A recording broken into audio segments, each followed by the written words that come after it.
શ્રીનગરમાં આગળ વધીએ તો અભિમુક્તેશ્વરાનંદ સરસ્વતી આ નામ તો તમને સારી રીતે યાદ જ રહી ગયું હશે, કારણ કે આજકાલ ખૂબ ચર્ચામાં રહે છે. માઘ મેળામાં પાલખી યાત્રાથી એમને સ્નાન કરવા જવું હતું, જે જવા ન મળતા ભારે હુબાળો થયો. અનશન પર બેઠા તો પ્રશાસને તેમને નોટિસો ફટકારી. ઉપરથી એ પછી તો સતત હેડલાઇન્સમાં રહે છે. હવે લાગે છે કે અભિમુક્તેશ્વરાનંદ મહારાજને જેલની હવા ખાવાનો વારો આવશે. કેમ? કૃત્ય ગંભીર છે. કોર્ટે આદેશ આપી દીધો છે, પણ મામલો શું છે?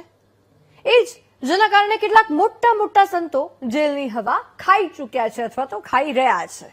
આવો જણાવીએ.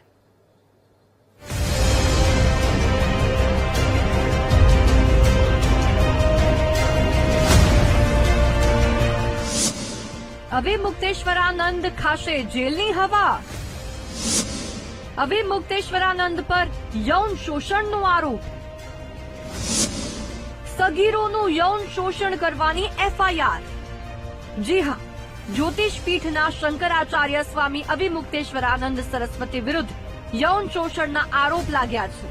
જે મામલે એડીજે રેપ એન્ડ પોક્સો સ્પેશિયલ કોર્ટથી મોટો આદેશ સામે આવ્યો છે. સ્વામી અભિમુક્તેશ્વરાનંદ સરસ્વતી અને તેમના શિષ્ય સ્વામી મુકુંદાનંદ ગિરી વિરુદ્ધ ફરિયાદ દાખલ કરવાનો નિર્દેશ આપ્યો છે. કોર્ટે પોલીસને કેસ નોંધવા અને કાયદા મુજબ તપાસ કરવાનો આદેશ આપ્યો છે. કોર્ટના આદેશ બાદ હવે ઝૂસી પોલીસ સ્ટેશનમાં કેસ નોંધવામાં આવશે. જણાવીએ કે શ્રી કૃષ્ણ જન્મભૂમિ મુક્તિ નિર્માણ ટ્રસ્ટના અધ્યક્ષ અને શાંકુંભરી પીઠાધીશ્વર આશુતોષ બ્રહ્મચારી તરફથી દાખલ કરાયેલી અરજી પર कोर्ट में सुनावनी थी थी.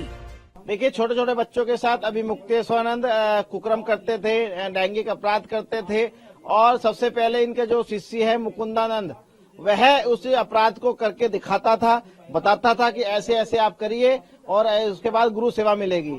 जब बच्चों को, छोटे छोटे बच्चों को ऐसा बताया जाता है गुरु में, तो उन्होंने भी उस तरह करना पड़ा उनको मजबूरी. कोर्ट ने आदेश सीधा सीधा एफआईआर दर्ज करने के साथ साथ विवेचना प्रथम पायदान तक आदेश दिया है कि जो सीढ़ियां, जो पेन ड्राइव हमने साक्ष्य के रूप में दिया है, इसकी सारी तहकीकात करके न्यायालय को भेजे. બે સગીરોએ લગાવ્યો છે આરોપ. કોર્ટમાં વિડીયો સાથે નિવેદન કરાયા છે દાખલ.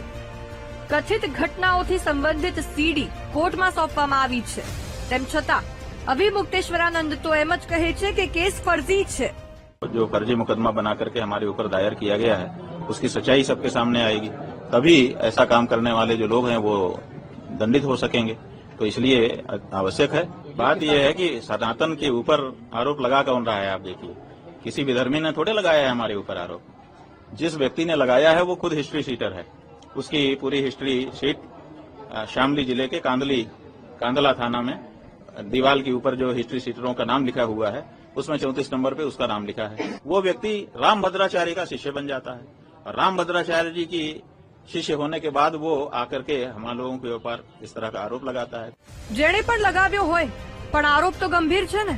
સગીરોનું યૌન શોષણ કોઈ સંત દ્વારા કરવું જાણે ટ્રેન્ડમાં આવી ગયું લાગે છે, કારણ કે ભૂતકાળમાં પણ અનેક કિસ્સાઓ આપણે જોયા જ છે. જો કે આ કૃત્ય જો સાચું પુરવાર થયું તો કડકમાં કડક કાર્યવાહીની સખત જરૂરિયાત છે. તો જ આ ટ્રેન્ડ પર પૂર્ણ વિરામ આવી શકે છે. બાકી ભગવાની અંદર છુપાયેલા હવસખોરો નિયંત્રિત નહીં રહે. Bureau report, VTV news.